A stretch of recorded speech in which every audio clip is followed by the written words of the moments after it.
Nakapuso sa Bacolod City naman traffic enforcer nga nakuhaan sa Laragway nga nagaangka sa motorsiklo nga wala sang helmet, suspendido. Kampanya kontra illegal parking sa syudad mas nagainit pa.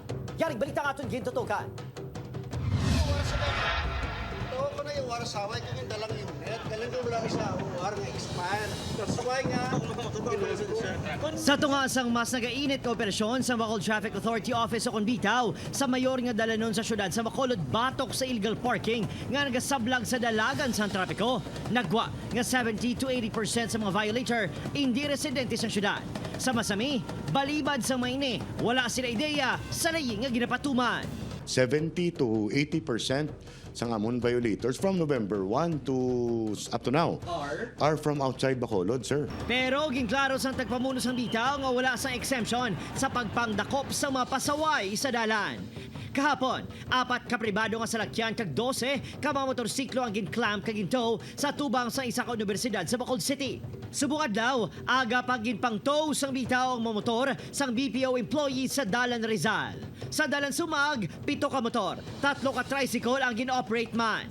Lakip sa magin pangdakop si Mario nga nagpangusyoso lang sa operasyon tubtob na dakpan ini nga siya mismo wala sang updated nga mga dokumento. Ang mundo budlay ka lamang isuso ka kay imbes na malanta ko lang sa diskasya, ikaw pala mag-diskasya. 300 pesos ang pina kung madakpan nga wala lisensya. Expired nga ORCR o kon wala sang dala nga rehistro. 1,000 ang bayad sa towing para sa motorsiklo kag tricycle. Samtang 1,500 naman sa salakyan. Ang madakpan nga wala sa helmet ang driver o kung angkas, 1,000 ang penalidad. Samtang, ginpaidalom naman sa suspension ang ininga bitaw personnel nga nakuhaan sa Laragway nga nagaangka sa motorsiklo nga wala sang helmet. Bangod job order, posible hindi na pag-renew ang kontrata sini. Tungod sa aktibong operasyon sang bitaw, pati social media ginhimo na nga palautwasan sa emosyon sang mga nagkaladakpan sa dalan. Huwag din po Tuesday. Ito sa kainit, kumante ito siyempre ito. Wow.